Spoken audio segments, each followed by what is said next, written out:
चीन द्वारा प्रौद्योगिकी का शस्त्रीकरण एक कपकपा देने वाला यथार्थ बन चुका है। इस खतरे की गंभीरता का पता ब्रिटेन को तब लगा जब 2023 में तत्कालीन प्रधानमंत्री ऋषि सुनक की सरकारी गाड़ी में चीनी ट्रैकिंग डिवाइस पाई गई। द इटालियन जॉब फिल्म की वजह से ब्रिटेन की खुफिया एजेंसियों की रातों की नींद हराम हो चुकी है।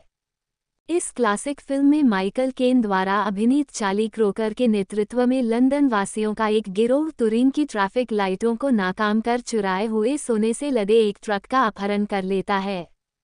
ट्रैफिक लाइटों के साथ छाड़ एक तकनीकी विशेषज्ञ द्वारा की जाती है जिसकी भूमिका बेनी हिल ने निभाई है।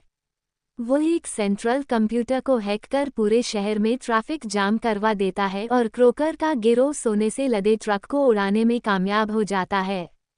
ये फिल्म 1969 में बनी थी, लेकिन इसकी कथावस्तु का ये पहलू पहले से कई गुना ज़्यादा गूंज रहा है। फ़र्क सिर्फ इतना है कि अब यातायात व्यवस्था का तकनीकी पक्ष इतना महत्वपूर्ण नहीं है जितनी कि खुद गाड़ियाँ, जो कि आजकल पहिए लगे कंप्यूटरों में तब्दील हो चुकी हैं। सेंसरों और कैमरों से उफनती हुई वायरलेस कनेक्शन द्वारा अपने निर्माताओं के नेटवर्कों से जुड़ी हुई इलेक्ट्रिक कारें दुनिया की महाशक्तियों द्वारा प्रभुत्व की खातिर विश्वव्यापी युद्ध में नवीनतम मोहरा बन चुकी हैं।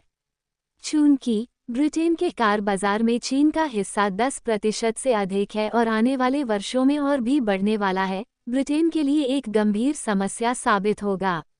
ज्ञातव्य है कि अमेरिकी राष्ट्रपति ट्रंप के टैरिफ के कारण बीजिंग के अमेरिकी बाजार से बाहर होने की आशंकाएं मंडरा रही हैं। ब्रिटेन की बाहरी खुफिया एजेंसी MI6 के पूर्व प्रमुख रिचर्ड डियरलव ने चेतावनी दी है कि चीन एक ही झटके में तकरीबन 400 इलेक्ट्रिक कारों का कनेक्शन काटकर लंदन के ट्रैफिक को घुटनों पर ला सकता है। कल्पना कीजिए कि किसी व्यस्त चौराहे पर एकाएक कई कारें खड़ी हो जाएं, जिन्हें अपनी जगह से इंच भर भी हिला पाना मुमकिन न हो। उनका मानना है कि यह कोई डरावनी कहानी नहीं, बल्कि एक वास्तविक आशंका है।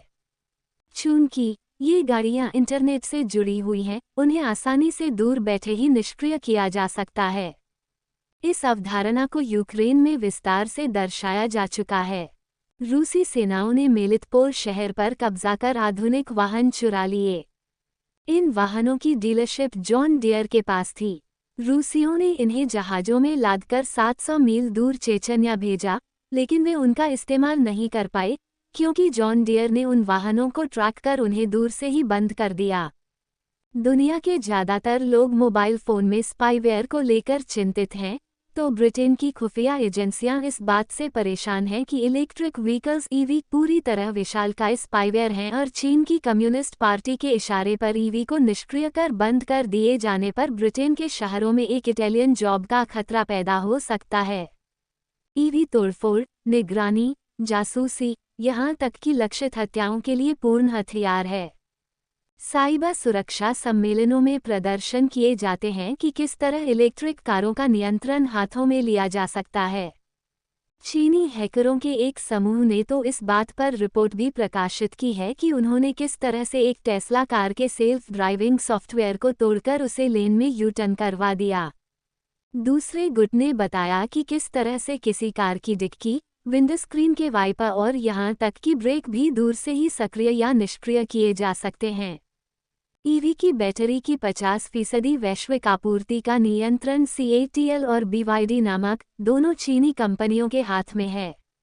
इनकी नज़रें EV उद्योगों के वर्चस्व पर केंद्रित हैं, जिनमें चार्जिंग नेटवर्क और ऊर्जा भंडारण व्यवस्थाएं शामिल हैं।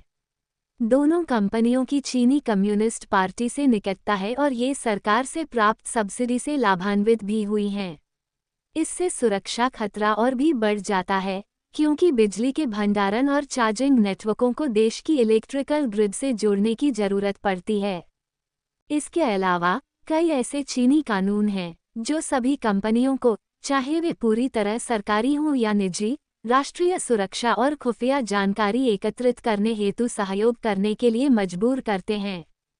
ये कंपनियां किसी भी सूरत में सरकार को मना नहीं कर सकती। हालांकि ये तर्क दिया जा सकता है कि चीनी कार कंपनियां ऐसी गतिविधियों में शामिल नहीं हो सकती क्योंकि इससे उनके धंधे पर असर पड़ेगा, लेकिन अगर आप ये बात मान लेते हैं तो आप बहुत मासूम हैं। चीन द्वारा प्रौद्योगिकी का शस्त्रीकरण एक कपकपा देने वाला यथार्थ बन चुका है। इस खतरे की गंभीरता का पता ब्रिटेन को तब लगा जब 2023 में तत्कालीन प्रधानमंत्री ऋषि सुनक की सरकारी गाड़ी में चीनी ट्रैकिंग डिवाइस पाई गई। वह चीन से आयातित एक पुर्जे में छिपी हुई थी, जिसे निर्माता कंपनी ने फिट किया था। प्रधानमंत्री की कार चीन में तो नहीं ही बनी थी।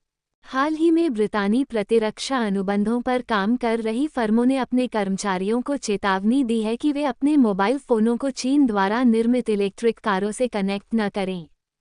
उन्हें भय है कि संवेदनशील डाटा बीजिंग न चला जाए। दरअसल, हर प्रतिरक्षा आपूर्तिकर्ता चीन निर्मित कारों की तकनीक के प्रति आशंकित है। ये कारें न सिर्फ आपकी यात्राएं डाउनलोड कर सकती हैं, बल्कि मैसेज, वॉइसमेल व मोबाइल के संवेदनशील दस्तावेज भी निकाल सकती हैं। बताते हैं कि BAE systems, Rolls Royce, Raytheon, Lockheed Martin और थेल्स जैसी बड़ी डिफेंस फर्में भी इनमें शामिल हैं। स्थिति की भयावहता का अंदाजा इसी बात से लगाया जा सकता है कि ब्रिटेन के रक्षा मंत्रालय ने EV के संवेदनशील सैन्य क्षेत्रों और प्रशिक्षण कैंपों में घुसने पर कड़ी पाबंदियां लगा दी हैं। सैन्य प्रमुखों का जोर तो इस बात पर भी है कि न सिर्फ चीनी EV, बल्कि चीनी पुर्जों वाली कारें भी संवेदनशील भवनों से 2 मील की दूरी पर खड़ी की जाएं। अमेरिका और यूरोपीय संघ में ये वाहन कड़ी निगरानी में तो हैं ही, इन्होंने आयात पर काफी लेवी लगा दी है। नतीजतन चीन अब नए बाजार खोज रहा है, जहां वह इन कारों के पहाड़ को खपा सके। उसकी नज़र भारत पर भी है, क्योंकि भारत भी आयातित कारों का अच्छा खासा बाजार है। और चीनी इलेक्ट्रिक कारें सस्ती होती हैं, क्योंकि चीन उनके निर्माण के लिए काफ़ी सब्सिडी देता है तथा जबरदस्त और ज़रूरत से ज़्यादा उत्पादन को भी प्रोत्साहित करता है। फिलहाल चीन कुछ भारतीय कंपनियों के साथ मिलकर EV के बाजार में अपनी मौजूदगी का एहसास करवा रहा है।